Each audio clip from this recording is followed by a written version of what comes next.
नमस्कार, मैं अपना हक चैनल से सुनील कुमार यादव तथा हमारे साथ में जो है सहयोगी रिपोर्टर रेणु जी पहुँचे हैं आज यहाँ डमरिया।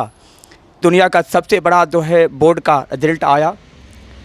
संसार के सबसे बड़े बोर्ड के रिजल्ट उत्तर प्रदेश बोर्ड का रिजल्ट जब जैसे आया, फिर उसमें जो है उत्तर प्रदेश के छात्रों के अंदर जो खुशियाँ थी, जो छात्रों में जो है खुशियाँ और उत्साह था, उन सबके चेहरों पर खिल गया। और उसमें से जो है जिन्होंने टॉप किया, जो फर्स्ट सेकेंड थर्ड या फिर उत्तर प्रदेश में जो है जिनका अच्छे रैंक रहा, उसमें से एक रैंक जो है देवरिया के जो है बिशनपुरा कला नामक जो एक गांव है जहां हम खुद पहुंचे हुए हैं। मैं खुद सलेमपुर प्रभारी सुनील कुमार जो है, जैसे मुझे ये न्यूज़ मिला, मैंने खुद जो है सलेमपुर से चल करके और आखिरकार देवरिया के पत्थरदेवा से जो है सटे बिशनपुर कला महुआबारी जो एक जगह है, वहाँ मैंने पहुँचा। और जहाँ पर मैंने जो है एक ऐसी होनहार छात्रा जिन्होंने अपना नाम तो उज्जवल किया ही प्रदेश में, बल्कि अपने साथ साथ अपने माता और पिता का भी नाम उज्जवल किया है। ये जो उनका घर है, आफरीन खातून, उत्तर प्रदेश के जो है एक होनहार छात्रा आफरीन खातून, जिन्होंने उत्तर प्रदेश में 9वां स्थान ग्रहण की है। पूरी उत्तर प्रदेश में जो है उनका जो स्थान है वो 9वां स्थान है। और मैं ठीक उनके सामने, उनके घर के सामने यहाँ पर उपस्थित हूँ। मेरे साथ जो कैमरामैन है, मैं चाहूँगा कैमरा जो वो दिखाएं इस घर को जूम करके कि वही वो घर है और वही वो छात्राएं हैं जब इस घर से निकलती थी। तो यहाँ से मात्र 500 मीटर दूरी पर कृषक कॉलेज, जो इंटरमीडिएट कॉलेज है, वो उनका कॉलेज पढ़ता था, स्कूल पढ़ता था और फिर वहाँ जा कर के अध्ययन करती थी। वो गुरु का जो है आशीर्वाद, पूरे विद्यालय का जो है आशीर्वाद तथा उनके माता पिता और उनके जो है सहपाठी पड़ोसियों का जो आशीर्वाद आज उन पर एक जो है निछाव रहा। और यही कारण रहा कि जब उत्तर प्रदेश का रिजल्ट 25 अप्रैल को जब आया तो उन्होंने उत्तर प्रदेश के उन छात्रों में 9वां स्थान ग्रहण किया। खैर, वो हमारे सामने उपस्थित है और मैं चाहूँगा कि उनसे भी बात करें। आफरीन खातून, उनके माता पिता दोनों लोग मेरे सामने बैठे हुए हैं। कैमरामैन से मैं चाहूँगा कि उनको जूम करके दिखावें। ये हमारे सामने जो है बैठे हुए हैं आफरीन खातून, उनके पिताजी जो है सामने बैठे हुए हैं, माताजी भी उनकी हैं सदमा खातून जो है यहाँ पर बैठी हुई हैं, उनके पिताजी भी बाएं तरफ बैठे हुए हैं। एक ऐसे जो है छात्र जिन्होंने जो है अपना नाम तो रोशन किया ही किया, लेकिन आगे चल करके वो अपने माता और पिता का भी नाम रोशन किया। और क्यों नहीं, जब ऐसे होनहार छात्र जब मिलते हैं तो आखिरकार जो एक पेरेंट्स की जो इच्छा होती है और एक पेरेंट्स की जो कामना होती है और उनकी भविष्य की जो शुभकामनाएँ होता है, वो सब कुछ बिल्कुल उन्हीं पर निर्भर होता है। तो मैं सबसे पहले मैं इनसे बात करता हूँ। आप अपने विद्यालय का नाम बताइए, अपना नाम बताइए। मेरा नाम आफरीन खातून है और मेरे विद्यालय का नाम कृषक इंटरमीडिएट कॉलेज बिशनपुर कला देवरिया है। तो आपके पिताजी का क्या नाम है? मेरे पिताजी का नाम महबूब अली है। आप प्रत्येक दिन पढ़ने जाती थी या बीच में अब्सेंट भी हो जाती? बीच में अब्सेंट भी हो जाती थी। मैंने सेल्फ स्टडी ज़्यादा किया था। यानी सेल्फ स्टडी जो है आपने ज़्यादा की थी।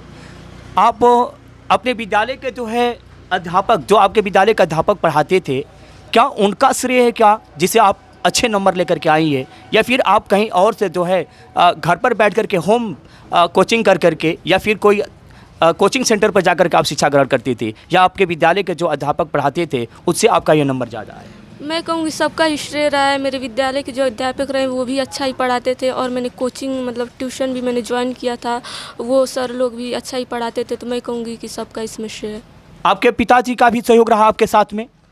जी हाँ, मेरे पिताजी का भी सहयोग रहा है, क्योंकि वो मुझे हमेशा मतलब फ़ीस देने में वो कभी भी इतराते नहीं थे और वो हमेशा मुझे फ़ीस समय से दे दिया करते थे और मुझे पढ़ाते थे।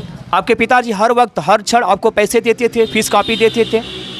क्या ऐसे कोई क्षण आया जिस समय हमें कॉपी और कलम भी समय से नहीं मिल पाता था? ऐसा परिस्थितियाँ परिवार में रही, कुछ ऐसी आर्थिक सिचुएशन हमारे परिवार में ऐसे कमियाँ रही जिसके तहत हमारी पढ़ाई भी बाधित रहता था क्या? जी, मेरे पिताजी ऐसे तो नहीं है। मैंने उनसे जब भी मांगा तो वो मेरी हर ज़रूरत को पूरा करते थे। मतलब हमेशा वो मुझे पैसा दे देते जिस चीज़ की भी मुझे ज़रूरत होती थी। तो मुझे ऐसा कभी महसूस नहीं हुआ कि मेरे पास नहीं है। मैंने जब भी मांगा तो उन्होंने मुझे दिया। यानी जब भी ये बच्ची कह रही है कि जब भी मेरी आवश्यकता पड़ती थी तो हमारे पिताजी एक तो है इनकी जो व्यवसाय था, एक छोटी सी दुकान जो आप देख रहे हैं सामने, यही छोटी सी दुकान से अपनी जीविका चलाते हैं। बड़ा परिवार है, लंबा परिवार है, संस्कारित परिवार है। हम देख भी रहे हैं ये मकान इन्हीं की है। एक छोटी सी जो दुकान नज़र आ रही है वो इन्हीं की दुकान है। इसी छोटी सी दुकान से जो है अपनी मजदूरी और मेहनत करके जो है और अपने जीविका को भी चलाते थे और इस बच्ची को भी पढ़ाते थे। और फिर जब भी कोई आवश्यकता पड़ती थी, जब बच्चे की जो है कापी कलम या फिर किसी प्रकार की जब कोई पैसे की आवश्यकता होती थी, जो अनेक सामग्री खरीदने के लिए, तो वो उस बच्चे के लिए जो है सदैव तत्पर रहते थे। 2 रुपया या 4 रुपया जो भी मिलता था उनके पढ़ाई में खर्च करते थे। ये बच्ची जो है आप बता दीजिए आगे जो है आप इस समय इंटरमीडिएट क्लास पास की है, आपका परसेंटेज कितना है? 95.8%। 95.8%। और ये इसे अंदाज़ा लगाया जा सकता है उत्तर प्रदेश में 9वां स्थान ग्रहण की है ये बच्ची आफरीन खातून, जिससे मैं बातचीत कर रहा हूँ। अपना हक चैनल सीधे इस वक्त शाम को जब यहाँ पर पहुँचा तो फिर सीधे वो ऐसे टैलेंटेड स्टूडेंट, ऐसे विद्यार्थियों का भी परिचय लेता रहा जिससे इनका उत्साहवर्धन होता रहे और फिर आगे चल कर के भविष्य में वो अपने मार्गों पर और कामयाब बनते रहें। आफरीन, क्या इसके आगे हमें और मेहनत करना है और भी पढ़ाई हमें करना है? जैसे कि तुमने जो है अच्छे नंबर से इंटरमीडिएट को पास किए, इस बार प्रदेश में 9वां स्थान ग्रहण किए, आपको कैसा लगता है इस पर? बहुत अच्छा लगता है और मुझे आगे भी ऐसे ही मेहनत करना है और मैं बीएससी करूँगी इसके बाद। तो आगे भी और आप मेहनत करेंगे, इससे भी ज़्यादा मेहनत करेगी आप? जी मैं करूँगी, मैं अपनी पूरी कोशिश करूँगी। आपके पिताजी आपके साथ दे रहे हैं इस समय? जी वो तो हमेशा से मेरे साथ रहे हैं। क्यों नहीं, ऐसे छात्र जिन्होंने अपने माता पिता के मर्यादा, अपने साथ साथ तो सम्मान को बढ़ाया, माता पिता के मर्यादा को भी बढ़ाते रहते हैं। और वो ऐसे में जाहिर सी बात है कि जो आफरीन ये कर रहे हैं कि हमारे पठन और पाठन कार्यक्रम में जो सबसे बड़ा श्रेय रहा गुरुजनों का भी रहा और फिर हमारे माता और पिता का रहा। पिताजी छोटी सी दुकान करके उसे अपनी जीविका का पार्जन करते थे और आखिरकार जब भी कोई वक्त पड़ता था 2 रुपया या 4 रुपया जो भी देने का, तो उसमें वो अपने बच्चे के प्रति सदैव तत्पर रहते थे। खैर ऐसे शख्सियत से मैं अभी तुरंत बात मैं करूँगा। और चलिए मैं पुनः जो है महबूब अली साहब से मैं खुद बात, हमारे सामने बैठे हैं, मैं उनसे ही बात कर लेता हूँ। सर नमस्कार। नमस्कार। आपकी ये बच्ची है आफरीन खातून, कैसा लग रहा है आज पूरे प्रदेश में 9वां स्थान ग्रहण की है और इंटरमीडिएट के परीक्षा फल जब कल आएँ तो उसमें आपकी बच्ची का 9वां स्थान है प्रदेश में, इस पर आप क्या कहेंगे? मुझे बहुत खुशी है कि मेरी बेटी ने प्रदेश में 9वां स्थान लाई है। अब इससे ज़्यादा मैं क्या कह सकता हूँ? क्या ये कहा जाए कि ये आपका श्रेय रहा? आप कितने तक पढ़े हैं? आप पढ़ाते थे बच्ची को घर पर जब भी वक्त मिलता था? जब बच्ची छोटी से तब पढ़ाए थे, जब बड़ी हो गई तो हम नहीं पढ़ाते थे, बस मार्गदर्शन दिया करते थे, इस तरह तैयारी करो उस तरह तैयारी करो, बस यही हम दिया करते थे, पढ़ाते नहीं थे इसको। छोटी थी तब पढ़ाए थे, बड़े उन पर नहीं पढ़ाए हैं। बाकी इसका मतलब ये श्रेय जो है गुरुजन को दी जाती है, यानी जो उनके विद्यालय के जो गुरु हैं उनको दी जाती है इसका श्रेय? जी जी जी। और अभी आप सुन रहे हैं आफरीन खातून के पिता यानी उनके अबू यहाँ पर उपस्थित हैं और वो बता रहे हैं कि मैं तो केवल जब छोटी थी बच्ची तब मैं पढ़ाता था, लेकिन सच्ची बात है कि जब बच्ची इंटरमीडिएट की पढ़ाई जब करती थी तो मेरे पास ना होकर जा कर के, बल्कि विद्यालय के जो गुरुजन होते थे और इसके साथ साथ जो कोचिंग ट्यूशन होता था वहाँ जा कर के तैयारी करती थी और ये वहाँ से तैयारी करके और आखिरकार प्रदेश में 9वां स्थान ग्रहण किया। खैर मैं और सवाल करना चाहूँगा सर, आगे क्या रणनीति है? जैसे कि बच्ची आपके जो है प्रदेश में 9वां स्थान ग्रहण किए, पूरा दुनिया का सबसे बड़ा बोर्ड उत्तर प्रदेश बोर्ड में उन्होंने 9वां स्थान ग्रहण की, आगे क्या आपका इसके प्रति उत्तरदायित्व होगा? क्या बच्ची को और आगे पढ़ाएंगे जितना कहेंगे या फिर जैसे भी पैसा जो खर्च होगा आप करेंगे? कभी कभी बीच में भी ऐसा होता था कि जिससे आपको पैसे के लिए दिक्कत भी होता था बच्चियों को पढ़ाई लिखाई और उनके खर्च देने में, ऐसा हुआ था क्या? जी दिक्कत होती थी तो बच्ची सब नहीं बताते थे, मैनेज कर लेते थे। इससे बताने में इसका मनोबल डाउन हो जाएगा, इसीलिए हम इससे कुछ बताते नहीं थे, अपने हिसाब से मैनेज करके इसको पढ़ाते थे। तो ये ऐसे शख्सियत जो कभी दिक्कत भी होती थी, तो ऐसे पेरेंट्स जिनका आज हम लोग इंटरव्यू ले रहे हैं अपना हक चैनल से, वो ये कहते हैं कि जब भी कोई पैसे या रुपया या अर्थ की जो आवश्यकता होती थी, मुझे दिक्कत होती थी, तो मैं अपने बच्चों के बीच में नहीं बांटता था और मैं उसको खुद को झेल करके और आखिरकार उन्हें जहाँ से भी जैसे भी होता था वो पैसे जुटा करके उन्हें देने का काम करता हूँ। और क्यों नहीं, जब जिसके बच्चे पढ़ते हैं तो जाहिर सी बात है कि ऐसे पेरेंट्स तो ऐसे बिरले ही मिलते हैं जिन्होंने अपने बच्चों के लिए सब कुछ न्यौछावर कर देते हैं। जी, शाम को नमक रोटी खाएंगे लेकिन बच्चों को हम ज़रूर पढ़ाएंगे। यही हमारा उत्तर प्रदेश की संस्कृति और इतिहास कहता है। क्यों नहीं, ऐसे छोटा परिवार जहां हम लोग पहुंचे हैं, बिशुनपुर कला महुआ बारी देवरिया के वो छात्रा आफरीन खातून जो वहां से उत्तर प्रदेश के दुनिया का सबसे बड़ा बोर्ड उत्तर प्रदेश बोर्ड से इंटरमीडिएट की परीक्षाएं पास की और आखिरकार प्रदेश में 9वां स्थान ग्रहण की। सर, इस पर आपको बहुत बहुत बधाई। अपना हक चैनल के तरफ से, पूरी अपना हक चैनल के परिवार के तरफ से आपको भी बहुत बहुत बधाई है। और मैं आशा करता हूं कि आगे भी आपकी बच्ची मेहनत करेगी और आगे भी वो इसी तरह से जो है कंपटीशन में पास करेंगी और फिर आपको सफलता मिलेगी। बहुत बहुत धन्यवाद। मैं चाहूँगा कि इसी के बाद इसी क्रम में मैं चाहूँगा उनके माता जी यहाँ पर बैठी हैं, यानी सदमा खातून जी। ये आपकी बच्ची, कैसा लग रहा है आपको? बहुत खुशी हो रहा है।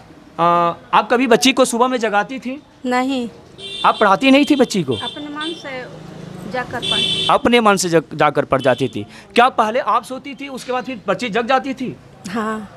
ऐसा तो कभी नहीं हुआ कि आप सुबह में बच्ची को पहले आप जगाती थी? नहीं, मैं नहीं कभी जगाई। आप पढ़ी लिखी नहीं है? नहीं पढ़ी है, हाई स्कूल तक। हाई स्कूल आप पास हैं कि फेल हैं? फेल है। फेल हैं। तो अभी आफरीन खातून की ये देखिए, एक ऐसा संघर्षशील शिक्षा के लिए जो संघर्ष किया जाता है। मैंने तो विलियम सी डगलस साहब को ही वो पढ़ा था कि आखिरकार the struggle for an education written by William C Douglas, written by Booker T Washington. और आखिरकार जब ब्रूकर टी वाशिंगटन ये बातें कहते थे कि शिक्षा के लिए संघर्ष कैसे किया जाता है, वो आज इस देवरिया के बिशनपुर कला महुआबारी के एक ऐसे छात्रा के द्वारा नमूना पेश होता है जो आज वो पेश कर दिए। उनकी माता कहती थी कि जब मैं सोती थी रहती थी तो बच्ची जग करके पढ़ती थी और हमने कभी भी उसे जगाया नहीं। वो शिक्षा का संघर्ष उन्हें नज़र आता रहा। आपने कभी, आप अपने बच्ची को साथ में कभी विद्यालय लेकर जाती थी? नहीं, कभी लेकर नहीं गई? यानी बच्ची का आपने सहयोग नहीं किया, पढ़ाई पढ़ाई में जगाती नहीं थी, पढ़ाती भी नहीं थी आप? नहीं। बच्ची स्वयं को अपने स्ट्रगल करती थी? हाँ। सबसे ज़्यादा श्रेय आप किनको दिया जाएगा, किनको दिया जा सकता है? मान लीजिए विद्यालय एक तरफ है, एक तरफ आप लोग हैं और एक तरफ ट्यूशन वगैरह जो भी कार्यक्रम था बच्ची जब जाती थी, तो इनमें सबसे ज़्यादा योगदान श्रेय किसको दिया जाए जिसे बच्ची ज़्यादा मेहनत करके नंबर लाई? सभी लोग के तरफ से। यानी सभी का तो है, सभी गुरुजनों का भी सबका है, और क्यों नहीं गुरुजनों का भी है और माता पिता सबका जो है श्रेय यहाँ पर दिया जा सकता है। तो उनके माता जी का कहना है। और ऐसे छात्र जिन्होंने एक मिसाल कायम किया उत्तर प्रदेश में और उत्तर प्रदेश बोर्ड में इंटरमीडिएट की परीक्षा पास करके 9वां स्थान ग्रहण की। खैर, मैं जो है आप देख रहे हैं यहाँ से अपना हक चैनल से, और सीधे वो परिवार जो यहाँ बैठा हुआ है, आफरीन खातून, बाएं तरफ उनके अबू यानी उनके पिता महबूब अली साहब, उनके दाहिने तरफ उनकी माता सदमा खातून बैठी हुई है। और अगर इनके माता के बारे में हम लोग पढ़ें तो ये तो मान लीजिए कि अशिक्षित ही मान करके चला जाए, क्योंकि 1992 में इन्होंने हाई स्कूल फेल कर गई थी और तब उनकी बच्ची आगे आज जा करके और पूरी प्रदेश में 9वां स्थान ग्रहण करता है। संघर्ष के साथ और फिर शिक्षा के संघर्ष के साथ आफरीन खातून आज पूरी प्रदेश में नाम कमाई। मैं अपना हक चैनल से ज़रूर ये कहूँगा कि एक साहस होता है, एक उमंग होता है, अर्थ तो अलग चीज़ होती है, लेकिन जो एक साहस होता है वो साहस और संघर्ष दोनों एक रूप में रंग लाता है और तब जा कर के हमें अच्छी सफलता मिलती है। मंजिलें उन्हीं को मिलती है जिनके सपनों में जान होती है, मंजिलें उन्हीं को मिलती है जिनके सपनों में जान होती है, और पंख से कुछ नहीं होता है, हौसलों से उड़ान होती है, हौसलों से उड़ान होती है। तो ये उड़ान ये आफरीन खातून के द्वारा उत्तर प्रदेश में 9वां स्थान ग्रहण करके शायद ये सिद्ध कर दिया कि सब कुछ अर्थ ही नहीं होता है। गरीब परिवार, तबके, झोपड़ी तथा मेहनत के बल पर भी हम टॉप कर सकते हैं, जो आप सीधे यहाँ पर देख रहे हैं। तो इसके लिए बहुत बहुत धन्यवाद आप लोगों को और बधाई, अपना हक चैनल से आप लोगों को बहुत बहुत बधाई। और जहाँ तक कि हम सभी मीडिया कर्मियों की तरफ से जो सुविधा आपको दी जाएगी, यानी जो भी जिले स्तर या प्रदेश स्तर पर जो सुविधा होगी उसको हर वक्त हर रूप करा करके और इस बच्ची को सुविधा उपलब्ध कराई जाएगी। इसके लिए बहुत बहुत धन्यवाद आप लोग को।